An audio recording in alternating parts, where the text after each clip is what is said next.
This is the eLearn podcast. If you're passionate about the future of learning, you're in the right place. The expert guests on this show provide insights into the latest strategies, practices, and technologies for creating killer online learning outcomes. My name's Ladek, and I'm your host from Open LMS.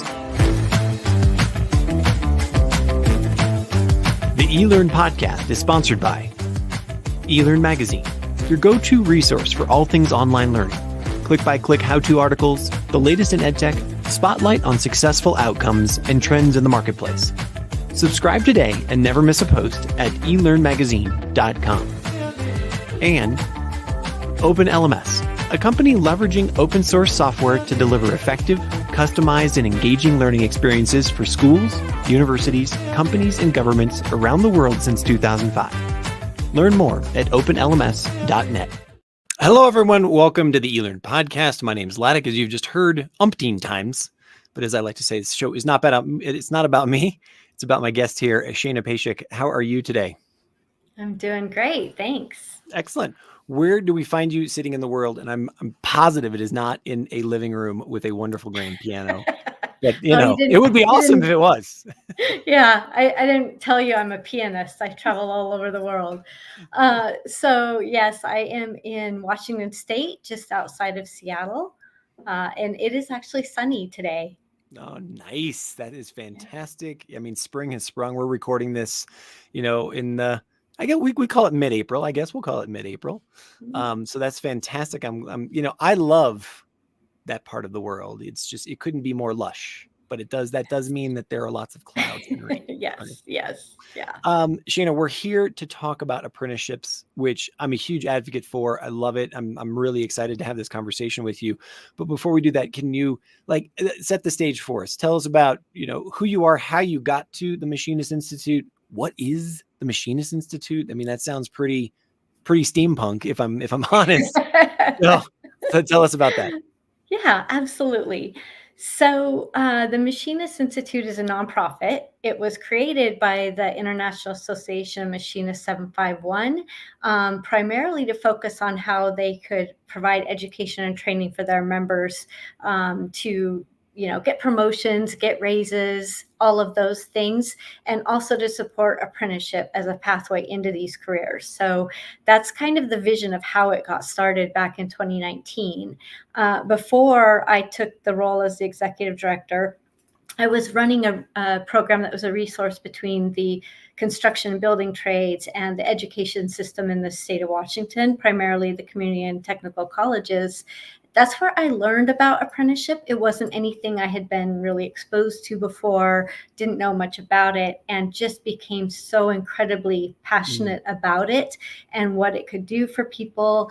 I encouraged my own son to follow that track. And I came from it's got to be 4-year or you're not going to succeed in life kind of, growing up.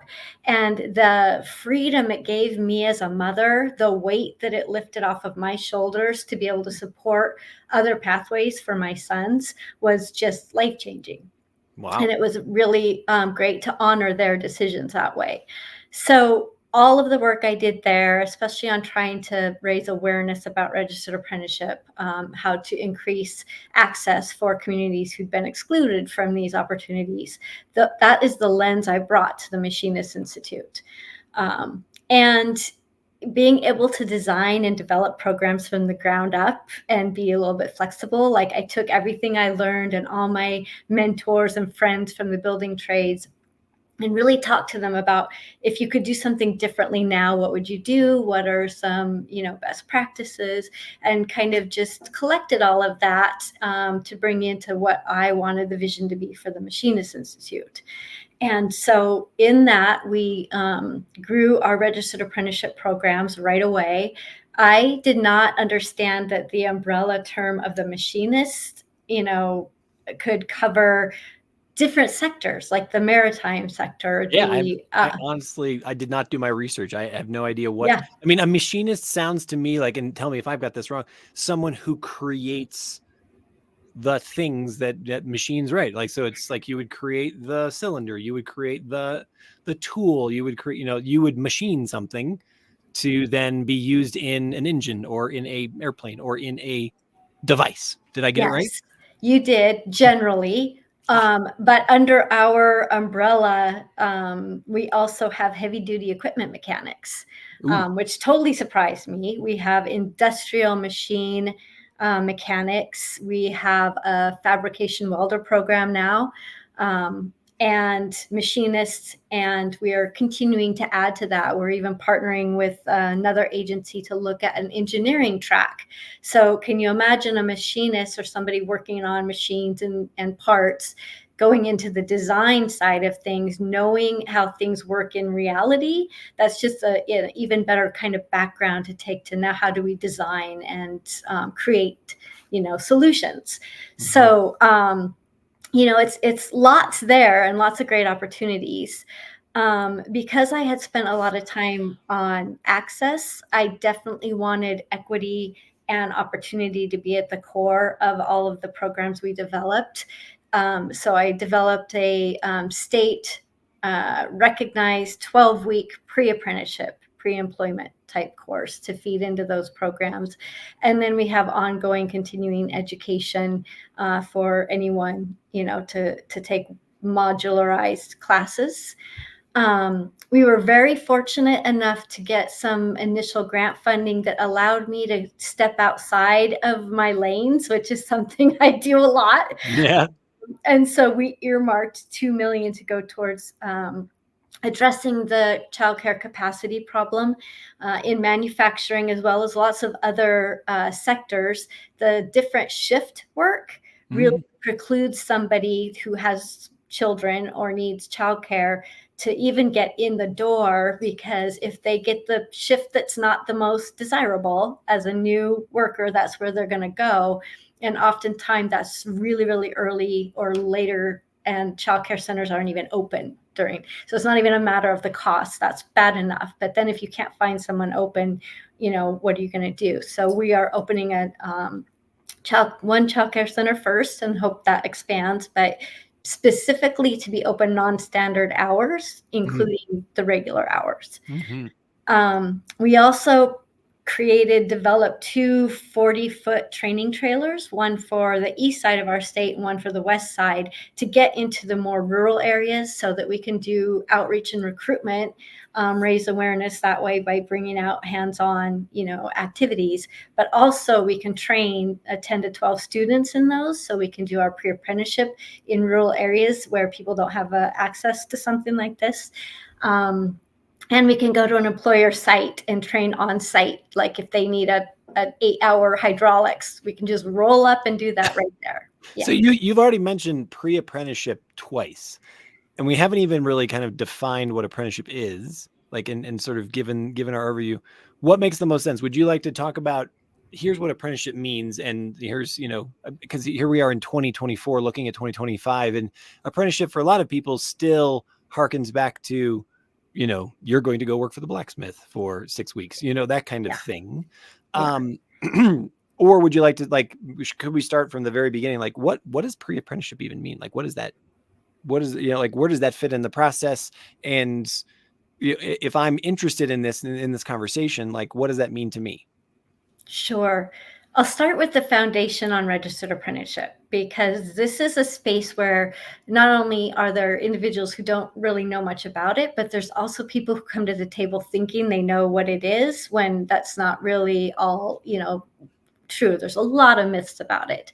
So breaking it down, it is basically an educational modality. Okay. It's not just construction and building trades. It's not union or non-union. Those are not the things that define what it is. It is a way to teach people that includes the largest portion of the education through the hands-on, on-the-job education, knowledge transfer piece.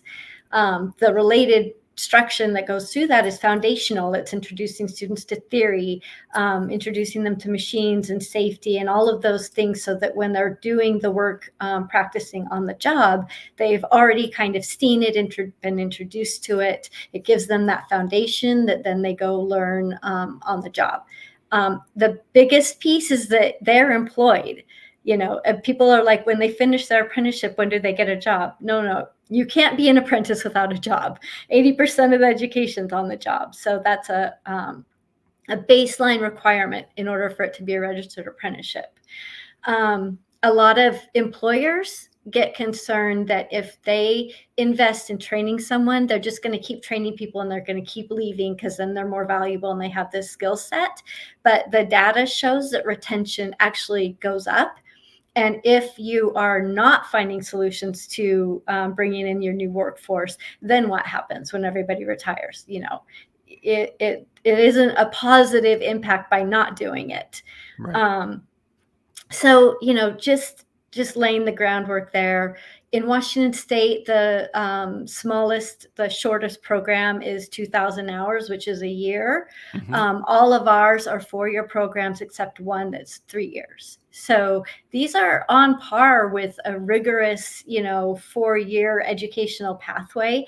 These students are, you know, working all day long. Then they have to come to class. They're really invested in this because it takes time away from their family. You know, it's not something that necessarily I don't want to go to school, but it is such an amazing way for them to get their education, get their nationally recognized journey card. They can go anywhere in the country.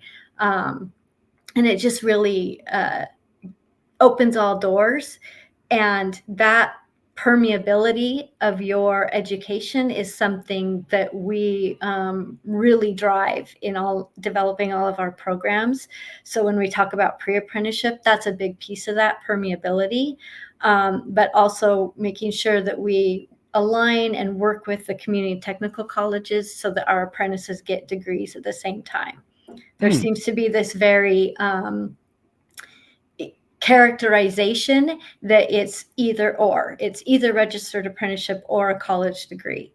And that's not the case. You can work in relationships and in most of the scenarios have apprentices on track for getting degrees at the same time. I think that you've just probably just answered one of the biggest questions right there. There's just like, you know, is this an and or, you know, is it either or, I guess, is the either or kind of, and that's, I mean, even in my mind right now, I was thinking like, this is an alternative pathway, but it sounds like it is an alternative pathway, but you still can get, it's like the best of all worlds, right? Yes. You're working, you're getting paid, you're actually, you know, you're working your way towards this other certification, and then PS, if you want the degree as well, you can opt in for that as well. You know, just, you know, do the extra effort and shazam, there you go. Wow. And when I think about my own career, it's like the stereotypical scenario. I grew up on a farm with horses. I went to one of the best vet schools on the West Coast, knew I wanted to be a veterinarian my entire life. I practiced on my own animals, the whole thing. I'm going along my way, and one of my friends is like, so what are you going to do when a horse that you're trying to save dies? And I was like, what? I'm saving all of them. And I called my parents just bawling, like, I can't be a vet. I can't handle that. And so I got an English degree. You know, it's the generic, oh, everybody needs someone who can communicate degree. And then every single job from then on had nothing to do with my degree. It was all on the job training. I went from working for the state to collecting child support.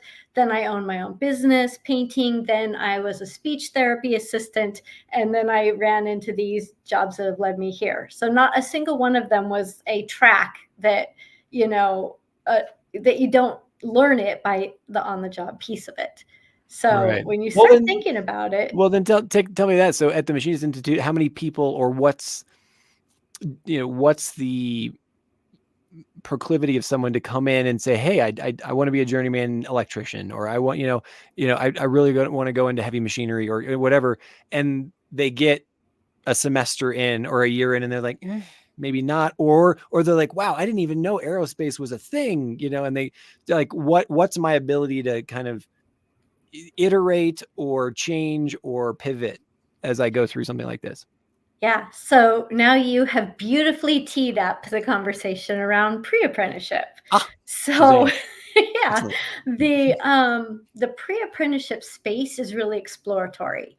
And there's lots of fantastic programs all over the country, some that are exploratory in the construction and building trades, some that are specifically exploratory to like the iron workers or the carpenters. So our 12-week program is exploratory into all of the different apprenticeship programs we have. So whether it's mechanics, it's heavily on the advanced manufacturing and machinist side. It involves some people call them essentials or soft skills. I like essential skills. These are not soft. They're very difficult skills to become expert at. So we've got those.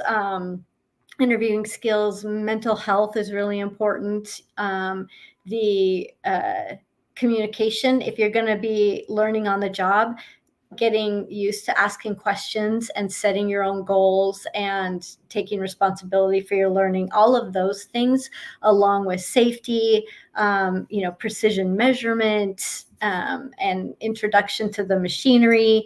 And this, what I often tell people is everybody wants to put a defined outcome to these programs, as in how many of your graduates get into a registered apprenticeship.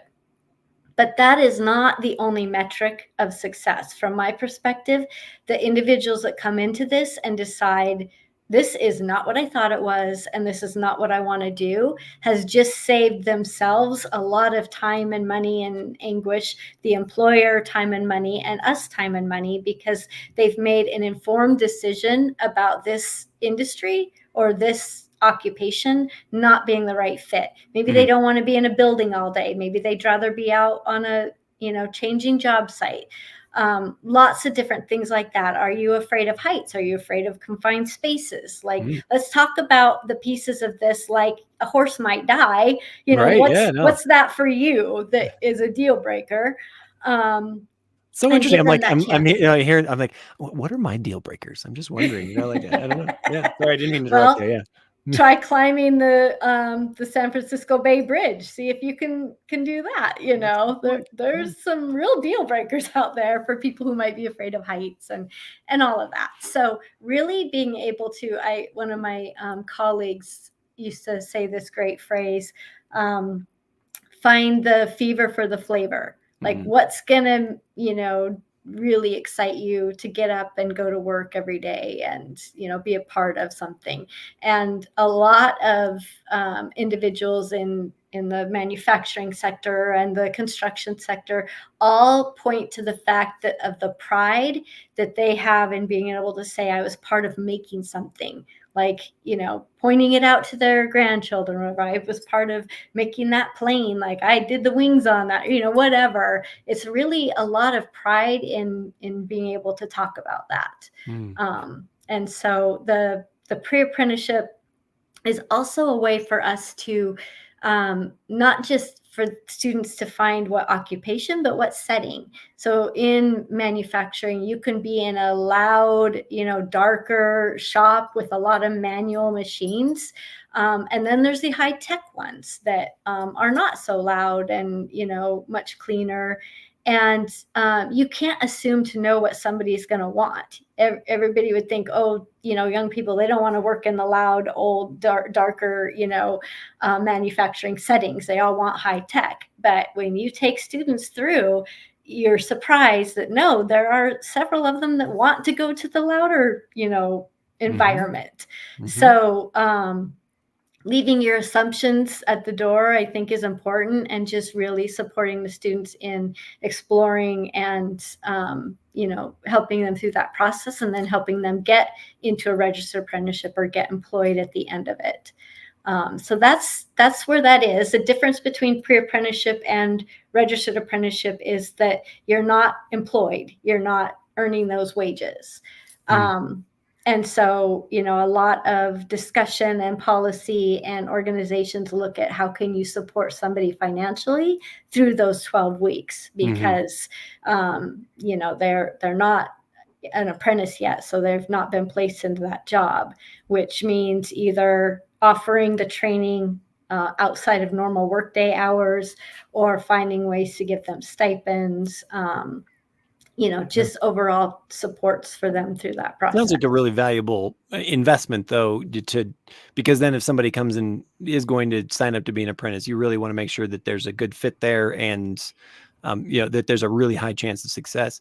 Talk to me about the obligations or the duties of an apprentice themselves when they do decide to go for the registered apprenticeship. Because the company is hiring them, they're working, they're like, so, again, you get a year in and you're like, hey, life happened and I've got to quit, or I've had a change of mind. Like, are there things I should think about if I'm thinking about being an apprentice that I'm obligated to do, or I'm committed to? In the event that far in they decide they want to do something else, there are ways for them to transfer into other apprenticeships if they want it. That it doesn't just have to be I'm done and nothing counted for anything.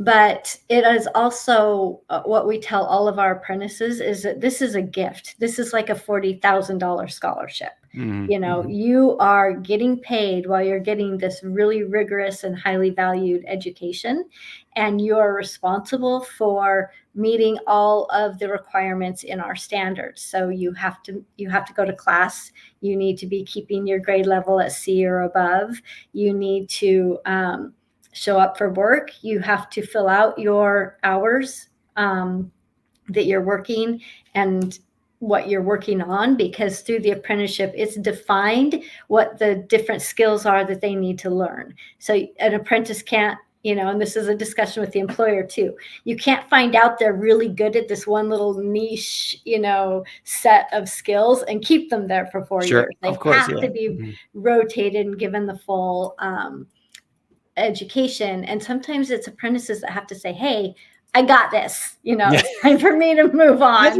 That's really interesting. So yeah, self-advocacy becomes a really important skill, one of those essential skills where it's like, hey, look, I've been on the design table for a long time now. I want to actually like pull the lever on the machine, that kind of stuff. Yeah. Yeah. Well, that's really interesting. Yeah. And what so about, go ahead. No, finish the thought. I kind of have a follow-up. Yeah. I think we just impart on them how valuable this will be for them in their entire future and their career, and to just stick with it. And then we have supports for them because life does happen. And so to make sure they come to us before it snowballs, and we'll help them. So then also help me understand the value and dispel some of the myths around, okay, obviously a lot of what we've talked about thus far, it would be commonly characterized as blue collar, right? So you're in, you're in a machine shop, you're building something, you have a physical job, there's a task like that. What does that go when you start to talk about career advancement? And so, you're going to age over time, et cetera. So it may be really sexy when you're 25 and into your 30s, but then, hey, like my fingers start hurting, and maybe I have other ideas about how this company could be better. Like, what are my opportunities to start to then level up into other career levels, managerial, supervisory, directory, those kinds of things? Yeah. Excellent question, because I always like discussing this. So in our state and in lots of other states, if you are articulating with a community or technical college, then they have what is kind of like a bucket degree, 2-year degree, that after apprentices journey out, they have to take 3 or 4 more general education classes at the college and get a degree. What I've been trying to do, and we're very close to having this completed, is work with a national organization that the colleges absolutely recognize and value, to work on a project where they looked at the program we developed for our machinists, and I intentionally built it out knowing that these gen eds were required for the degree. So I built those into the program and made it a little bit longer of classroom time with us that covered the outcomes for communication, for math, for computer skills, and then mapped that out so that the journey workers, when they get their journey card, they also get a 2-year degree without having to go back. Now, there's additional steps that will have to be taken if they want to transfer that to a 4-year. But the community technical colleges in our state have applied baccalaureates. So this gets them that much closer to an applied baccalaureate in safety, in career and technical education instruction, in leadership. And so they wouldn't have to start a 4-year, track. They have already getting counted for their apprenticeship program.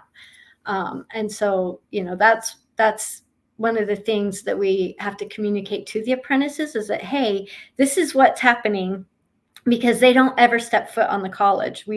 Our apprentices are in our training center. They hardly really recognize that they are getting any credit from a college, right? Like they're just doing their thing. And that happens a lot, right? If you're not going to the campus, like there's a lot of programs out there where you don't ever show up on campus, but it's accredited. Sure.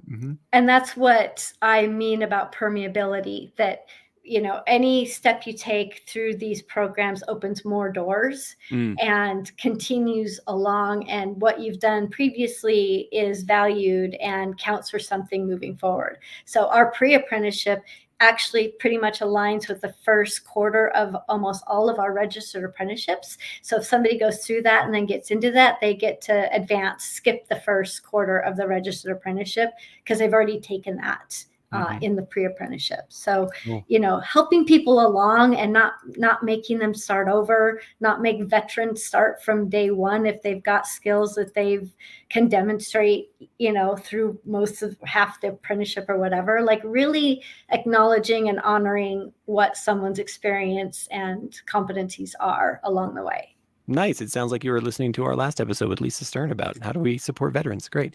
No, that's great. Because she has a whole program about around veterans. Yeah. But it's so just to tie this particular question in a bow, though, it sounds like the ability to advance or the ability to grow as an individual, either within a company or in a career, really is limited by an individual's ambition at the end of the day, right? I mean, it's like anything where it's like, hey, I could be a computer programmer and I can be a coder for as long as I want. But if I want to leap up into the entrepreneurial aspect or the C level or those, it's up to me to take those steps.